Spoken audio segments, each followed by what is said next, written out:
Hi, welcome to మన TV. నేను మీ Manoj.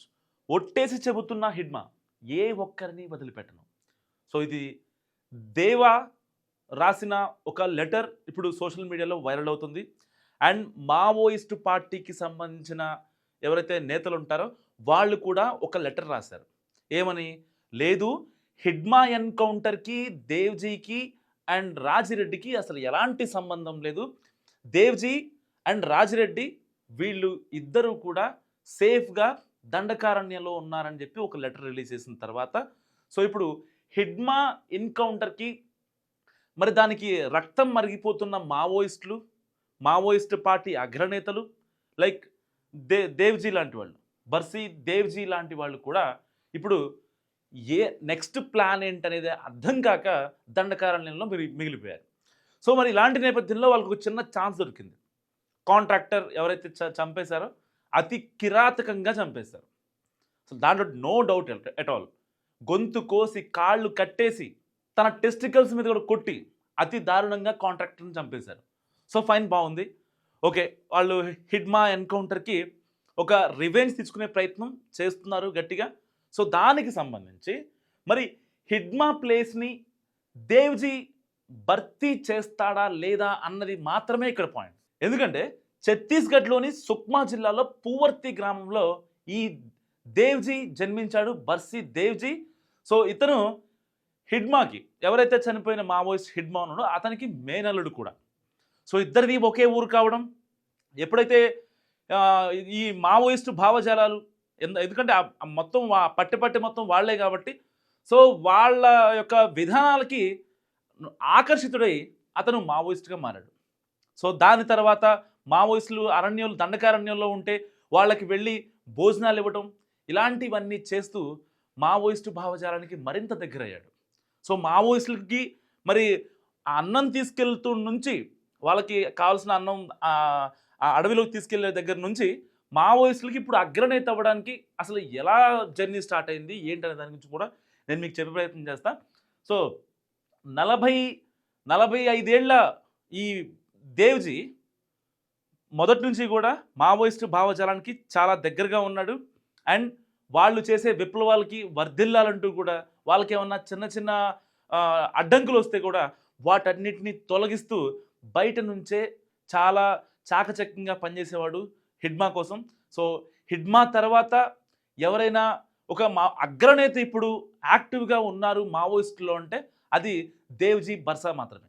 So ఈయన తర్వాత రాజిరెడ్డి కూడా ఉన్నాడు. సో ఇప్పుడు వీళ్ళిద్దరూ సేఫ్గా తెలంగాణ అడవుల్లో సంచరిస్తున్నారు.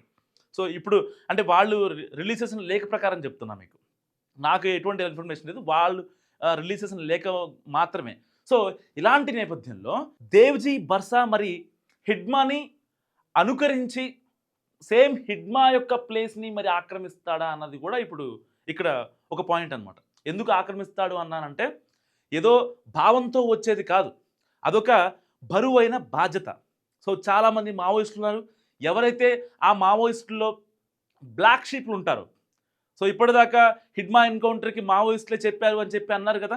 ఆ మారేడుమిల్లిలో హిడ్మాని చంపేస్తే విజయవాడలో ఉన్న ఆయన సెక్యూరిటీ ఇక్కడ విజయవాడలో దొరకటం. సో ఇలాంటి డాట్స్ మనం కొన్ని కనెక్ట్ చేసుకుంటే ఫస్ట్ ఇప్పుడు దేవ్జీ బర్సా చేస్తుంది ఏంటంటే మావోయిస్టులలో ఎవరైతే బ్లాక్ షీప్లు ఉన్నారో వాళ్ళందరినీ ఫస్ట్ ఏరిపారేస్తున్నారు.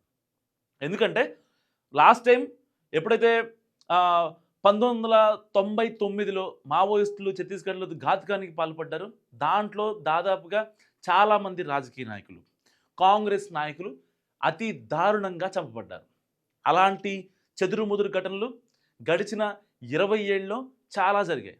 సో ఆ జరిగిన ప్రతి ఘటన వెనక కూడా ఈ దేవ్జీ బర్సా కీలక పాత్ర వహించాడు.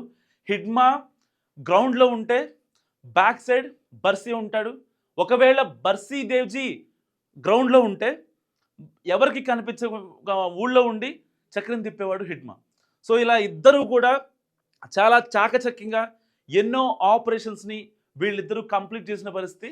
మరి ఇప్పుడు హిడ్మా యొక్క ప్లేస్ని ఆక్రమిస్తాడా అంటే ఆక్రమించే ఛాన్స్ చాలా గట్టిగా ఉంది. ఎందుకంటే ఇప్పుడే పీపుల్స్ లిబరేషన్ ఆఫ్ గెరిల్లా ఆర్మీకి కూడా ఈయన చీఫ్ కమాండర్గా బాధ్యతలు స్వీకరించాడు. అంతేకాకుండా ఇతనికి 3 అంచెల భద్రత కూడా ప్రవేశపెట్టారు మావోయిస్టులు. సో ఆ మావోయిస్టులు కూడా వాళ్ళు కూడా చాలా ఫుల్లీ ట్రైన్డ్ ఉంటారు. సో వాళ్ళ ఫోకస్ మొత్తం టార్గెట్ మీదే ఉంటుంది. దాంట్లో డౌట్ ఏం లేదు. సో అలాంటి 30 మంది మావోయిస్టులతో దేవ్జీ బర్సాకి వాళ్ళు ఒక ఎస్కాట్ కూడా ఇస్తున్న పరిస్థితి. సో ఇలాంటి నేపథ్యంలో నెక్స్ట్ మూవ్ చాలా స్ట్రాటజికల్గా చెయ్యాలన్నదే ఇప్పుడు హిడ్మా చావు తర్వాత ఈ దేవ్జీ బర్సీ దగ్గర ఉన్న ఒక ప్రధాన వ్యూహం. ఎందుకంటే ఇప్పటికే హిడ్మాని ఏరివేయడానికి పోలీసులు అనుసరించిన వ్యూహం అంటే వీళ్ళు రాసిన లేఖ ప్రకారం చెప్తున్నా. సో విజయవాడలో ట్రీట్మెంట్ తీసుకున్న హిడ్మాని మారేడుమిల్లి తీసుకెళ్ళి 400 కిలోమీటర్లు ఆయన కారులో తీసుకెళ్ళి నడవలేని పరిస్థితిలో కూర్చోలేని పరిస్థితిలో ఉంటే హిడ్మాని అక్కడ తీసుకెళ్ళి ఎన్కౌంటర్ చేశారు. అంత దారుణానికి ఎందుకు పాల్పడాలి అని మావోయిస్ట్ నేతలు మాట్లాడుతున్న పరిస్థితి. ఇప్పుడు మరి అలాంటి హిడ్మాని అలా చంపారంటే ఇక మావోయిస్టులు అనేది నథింగ్ అనేది పోలీసు వాళ్ళ భావన. సో మరి ఇలాంటి నేపథ్యంలో మావోయిస్టులు అందరూ ఏకమయ్యారు. ఎలాగైనా సరే ఎవరెవరు ఎక్కడున్నారని చెప్పి ఆ యొక్క ఇన్ఫర్మేషన్ మొత్తాన్ని మావోయిస్టు కేంద్ర పార్టీకి సమాచారం పంపించారు. సో దానికి సంబంధించి దేవ్జీ బర్సీ అయితేనే ఈ గ్రౌండ్లో ఉన్న దండకారణ్యంలో ఉన్న ఇంకా జనావాసంలో ఉన్న మావోయిస్టులకు ఆయన మాత్రమే హెల్ప్ చేయగలడు. సో ఆయన మాత్రమే ఉద్యమాన్ని ముందుకు తీసుకెళ్ళగలడు. సో విప్లవం వర్ధిల్లాలి అనే కాన్సెప్ట్కి ఇప్పుడు దేవ్జీ బర్సా మాత్రమే కీలకంగా వ్యవహరించబోతున్నారు. అండ్ రాజిరెడ్డి కూడా వ్యవహరిస్తారు కీలకంగా అనేది. ఎందుకంటే ఆల్రెడీ హిడ్మా లేడు కాబట్టి హిడ్మాకి దేవ్జీ ఎలా హెల్ప్ చేశాడు, ఇప్పుడు దేవ్జీకి రాజిరెడ్డి కూడా అలాగే హెల్ప్ చేస్తారన్నది మావోయిస్టులు సన్నిహితులు చెప్తున్న మాట. సో ఏదేమైనా ఒక్క మాటలో చెప్తా మీకు, ఈ దేవ్జీ బర్సా ఎంత యాక్టివ్గా ఉంటున్నాడు అంటే హిడ్మా చనిపోయిన తర్వాత ఆ విషయం తెలుసుకున్న దేవ్జీ బర్సా అంత్యక్రియల రోజు కూడా మారు వేషంలో వెళ్ళి ఆయన్ని చూసి చివరిసారిగా బయటకు వచ్చిన పరిస్థితి మనం చూసాం. అప్పుడు నిజంగా హిడ్మా అంత్యక్రియలు ఎంతోమంది ఆదివాసీలు వాళ్ళందరి మధ్య చాలామంది వచ్చారు. సో చూడటానికి అంత ప్రాముఖ్యత అంత ప్రాచుర్యం ఉన్న నేత మావోయిస్టు అగ్రనేత అయినటువంటి హిడ్మా. సో అలాంటి అతని అంత్యక్రియల కోసం సో బెస్ట్ ఫ్రెండ్ అండ్ మేనల్లుడు అయినటువంటి దేవ్జీ బర్సా కూడా మారువేషంలో వచ్చి వెళ్ళాడు. సో ఇది authentic information. So next plan ఏంటనేది చాలా కూలంకుషంగా ఇప్పుడు వాళ్ళందరూ చర్చించుకుంటున్నారు. ఎందుకంటే ఒక సైన్ ఏంటంటే, ఒక ఇండికేషన్ ఏంటంటే హిడ్మా ఎన్కౌంటర్ తర్వాత ప్రతీకారం తీర్చుకుంటామని చెప్పి ఒక కాంట్రాక్టర్ని అతి కిరాతకంగా చంపించారు. అండ్ రెండోది ఏంటంటే ఎవరైతే మావోయిస్ట్ ఇన్ఫార్మర్లు ఉన్నారో వాళ్ళందరినీ కూడా చంపించేసేటప్పటికే దేవ్జీ బర్సా.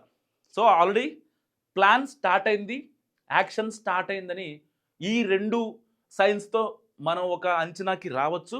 అండ్ ఇలాంటి నేపథ్యంలో దేవ్జీ బర్సా ఎంతవరకు ముందుకెళ్తాడు దండకారణ్యంలో. సో అతని దగ్గర AK-47 గన్ సహా దాదాపుగా 8 రైఫిల్స్ ఉంటాయంట. అంటే అతనికి మళ్ళీ 3 అంచెల భద్రత, 30 మంది మావోయిస్టులు. సో అతన్ని పట్టుకోవడం, అతన్ని లైవ్గా వెళ్ళి ఎదురుగా వెళ్ళి ఢీకొనడం అనేది అసలు ఇంపాసిబుల్. సో మరి ఇలాంటి నేపథ్యంలో ఇప్పుడు ఛత్తీస్గఢ్ సుక్మా జిల్లాలో ఇంకా దంతెవాడలో కొన్ని భద్రతా బలగాలు, ఇటు ఆర్డీ సిబ్బంది కావచ్చు, డిఆర్జీ వాళ్ళు కావచ్చు, ఆక్టోపస్ వాళ్ళు కావచ్చు, గ్రేహౌండ్స్ వాళ్ళు కావచ్చు, సో భద్రతా బలగాలు నెక్స్ట్ లెవెల్లో కూంబింగ్ చేస్తున్నాయి. కానీ ఇప్పుడు దేవ్జీ ఎక్కడున్నాడనేది ఎవరికీ అర్థం కాని ప్రశ్న. కానీ రీసెంట్గా ఒక సోషల్ మీడియాలో ఒక లేఖ వైరల్ అవుతుంది. సో దేవ్జీ బర్సా తెలంగాణలోని అడవుల్లోని మాత్రమే ఉన్నాడు, ఛత్తీస్గఢ్ సుక్మా జిల్లాలో లేడు. ఎందుకంటే మారేడుమిల్లి ఆ పట్టె మొత్తం కూడా గట్టిగా కూంబింగ్ జరుగుతుంది కాబట్టి తెలంగాణలోనే స్థిరపడ్డాడు అనేది కొంతమంది చెప్తున్న వాదన. అండ్ అది మిస్లీడింగ్ ఇన్ఫర్మేషనా లేకపోతే ఎక్కడో ఏదో ప్లాన్ చేసుకుంటూ ఆయన తెలంగాణలో ఉన్నాడని చెప్తున్నారా అనేది తెలియదు. కానీ ఆయన మాత్రం నెక్స్ట్ లెవెల్ ప్లాన్కి ఇప్పుడు రెడీ అవ్వబోతున్నాడు అనేది మాత్రం చాలా వాస్తవం.